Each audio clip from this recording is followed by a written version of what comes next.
I wrote a book, right? It's called Buy a Game, and it's free. Click the link down there. DreAllDay.com.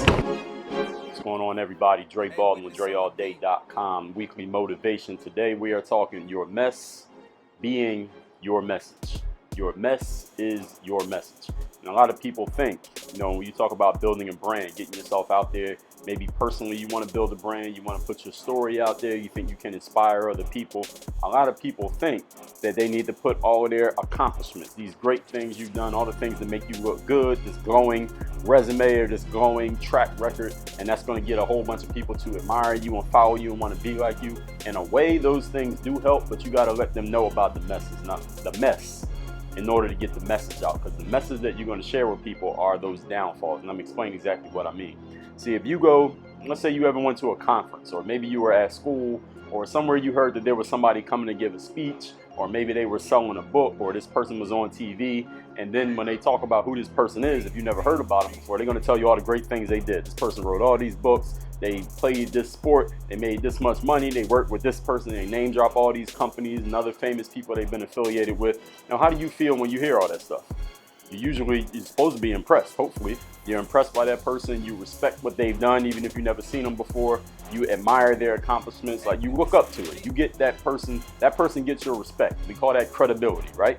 It's called a resume. Letting people know what you've done that's great is a resume, a CV. These are the things that we do to get people's respect and to build credibility for ourselves. But what you have to understand is this: if you're standing up on a stage, or you're writing a book, or you're doing a YouTube video, and you're talking to an audience of people who are respecting you because of what you've achieved, you got to understand that most of those people haven't achieved what you've achieved, which is one of the main reasons why they're looking up to you in the first place. If they haven't achieved what you achieved, there's another thing you got to understand. They can't relate to feeling what it feels like to have done it. They haven't done the thing that you've done. That's why they're looking up to you. That's why they're listening to you. That's why they're buying your stuff. That's why they're watching your video, because you've done something that they haven't done. So yes, they respect it.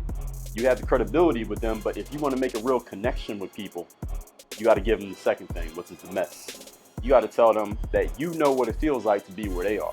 You got to tell them, listen, I know what it feels like to be broke. I know what it feels like to have no confidence. I know what it feels like to not be disciplined and never follow through on anything that I start. I know what it feels like to not be mentally tough and you get frustrated and you just mentally quit as soon as something goes wrong all the time. I know what it feels like to be in that position. See, when you let people know that, let them know about your low points, about the times where it felt like nothing was ever going to work, the times when nobody believed in you. Those are the things that people relate to, because the person in the audience is listening to you. When you're telling them all the great things you've done, they're like, okay, that's great, but I can't relate to that because I've never done any of those things. But when you start telling them about how your situation was even worse than what they got, they're like, all right, so you got all these accomplishments, but you've been here too. You've been worse than I'm at right now.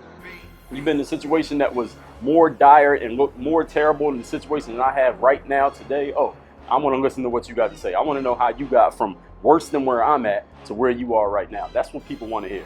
That's why the message, ladies and gentlemen. And what you got to understand to close all this out is that there's people out there right now who are in a position that you used to be in, and they want to know how to get from where they are to where you are. You know exactly how to do it. You know the blueprint because you lived it. Even if you don't know that there's a blueprint, there is a blueprint because you've done it already. And that person right now is waiting to hear your message.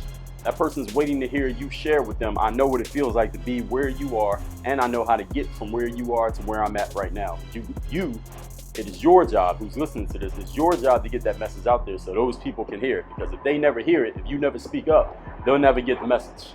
And if people don't get messages, sometimes they quit. Sometimes they quit on sports, they quit on their job, they quit on their business, they'll quit on life if they don't get the right message at the right time. And the right time is always the same, right now. Everybody work on your game. DreAllDay.com. Yes. Testing. 1, 2. Sound check. Testing.